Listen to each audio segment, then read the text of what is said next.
Hi everyone, welcome to my channel Plus 2 All Classes by Shobhan sir. Today we will discuss about Education Unit 3. यार प्रथम part already मुझे बनई सारी और वीडियोटा को अपलोड कर सारी।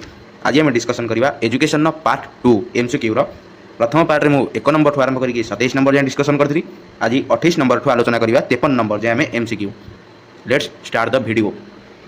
28 नंबर क्वेश्चन, देशर जातीय संहति रक्षा करने क्यों उक्ति ठीक नुहे? करेक्ट आंसर होची समस्त एक धर्मावलंबी कराइबा। 29 नंबर क्वेश्चन, शिक्षा क्षेत्र में क्यों स्तर जातीय संहतिर पाठ पढ़ा जावाई व्यवस्था है आवश्यक? करेक्ट आंसर इज प्राथमिक। 30 नंबर क्वेश्चन, विभिन्न तारतम्य एवं वैषम्य सत्वे लोक मान मन में समप्राणता सृष्टि करने को कौन कहुए? करेक्ट आंसर इज जातीय संहति। 31 नंबर क्वेश्चन, जातीय संहति क्षेत्र में निम्नलिखित क्योंटी एक प्रतिबंधक नुहे? 31 नंबर करेक्ट आंसर होची शिक्षा व्यवस्था। 32 नंबर क्वेश्चन, जातीय संहति परिषद केबे गठन करा जायथिला? Correct answer is 1968। 33 number question, 1961 मसीह कहार अध्यक्षतार भारत सरकार द्वारा जातीय संहति कमिटी गठन करा जायथिला? Correct answer is doctor Sampurnanand. 34 number question, शिक्षा अधिकार आईन अनुसार प्राथमिक स्तर में बोर्ड परीक्षा किपरि करा दिबो? करेक्ट आंसर इज अष्टम श्रेणी समाप्ति पर। 35 नंबर क्वेश्चन, पृथ्वीर समस्त नागरिक मानक समान सुविधा सुजोग और अधिकार प्रदान करा उपयुक्त वातावरण सृष्टि करने हेउछि आंतर्जातिक सद्भावर एक। ऑप्शन ए सुचिंतित योजना, ऑप्शन बी मौलिक नीति, ऑप्शन सी उपाय, option D Adarsh. Correct answer is मौलिक नीति जहाँकि तुम रोचे ऑप्शन बी। 36 नंबर क्वेश्चन, निम्नलिखित क्योंटी आंतर्जातिक शिक्षार एक लक्ष्य? ऑप्शन ए सहयोगिता गुणर विकास, ऑप्शन बी परस्पर प्रति असूया भाव प्रदर्शन, ऑप्शन सी अन्य देश को धमक देवा, ऑप्शन डी आंतर्जातिक बुझामणा प्रति बेखातिर भाव। करेक्ट आंसर इज ऑप्शन 1 सहयोगिता गुणर विकास।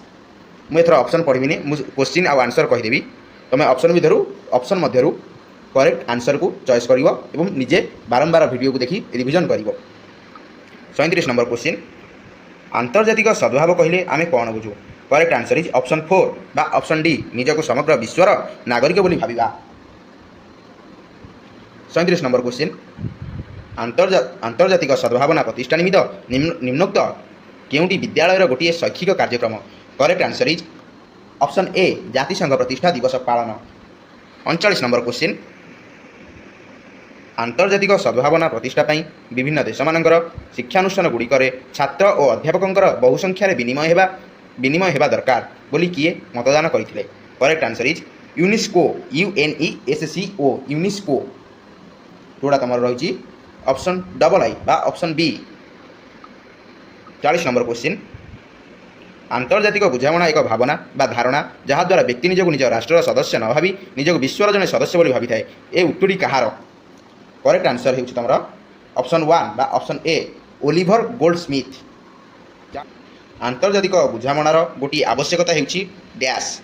करेक्ट आंसर इज विश्व युद्ध गुड़ी को एड़े देवा प्रयास बा एड़ेइबा प्रयास, ऑप्शन डबल आई। 42 नंबर क्वेश्चन, शिक्षा अधिकार आईन आधारित राज्य सरकार नियम अनुसार विद्यालय परिचालना कमिटी में केते जन सभ्य रही पारिबे? ऑप्शन आई भी होची करेक्ट आंसर 15 रु 20 जन। 43 नंबर क्वेश्चन, परिवेश शिक्षा को केउं श्रेणी आरंभ करा उचित? करेक्ट आंसर इज प्रथम ऑप्शन ए।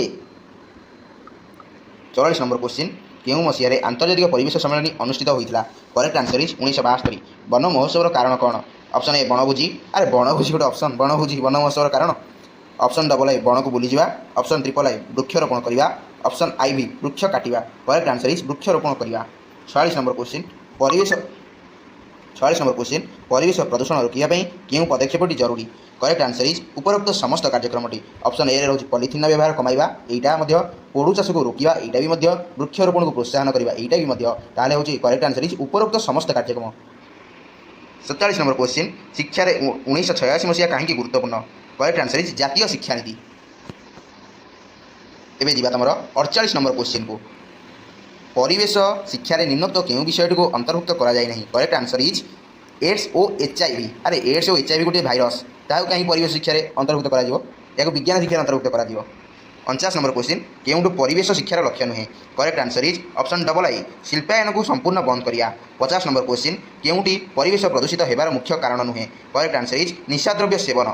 51 नंबर क्वेश्चन, परिवेश शिक्षा द्वारा पिलामाने विद्यालय डैश गठन कर शिखि था? Correct answer is eco club. 52 number question, Odisha केउं स्तर में परिवेश शिक्षा दियाजिबार व्यवस्था रही? करेक्ट आंसर इज प्राथमिक। 53 नंबर क्वेश्चन, परिवेश शिक्षा संपर्कित केउं उक्तिटी भ्रमात्मक बा भ्रम जो उक्ति तुमको भ्रम पकाउछि बा दुविधा असुविधा पकाउछि? Correct answer is option I B, परिवेश शिक्षा वास्तव जीवन समस्या समाधान संपर्कित हो पारिबो नाही। आज भिडियो आम एजुकेशन यूनिट 3 आज भिडियो आम एजुकेशन यूनिट 3 MCQ 53 नंबर पर्यंत आलोचना कले। पुणी देखा पुनर्बार अन्य एक एजुकेशन वीडियो रे। धन्यवाद।